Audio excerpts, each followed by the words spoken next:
After more than 4 hours of talks with their Russian counterparts in Riyadh, the US delegation said the two sides had made the first step on a long and difficult journey to ending the war in Ukraine, albeit one without Kyiv's blessing. I came away today convinced that they are willing to begin to engage in a serious process to determine how and how quickly and through what mechanism can an end be brought to this war.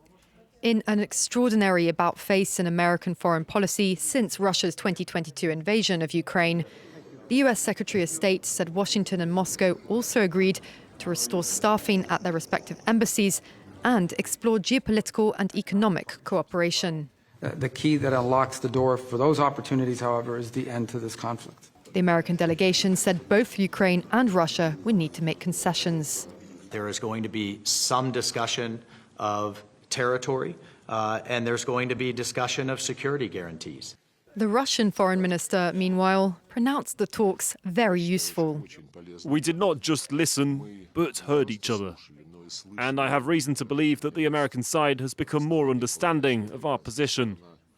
Their position included, he said, opposing any deployment of NATO nation troops to Ukraine as part of an eventual ceasefire.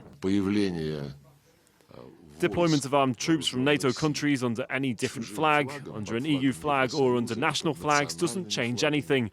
It's unacceptable to us. Ukrainian President Volodymyr Zelenskyy slammed the fact that Kyiv and other key European players in the conflict had been excluded from the first talks. The American delegation accepted that they would have to have a seat at the negotiating table at some point. Now, prominent in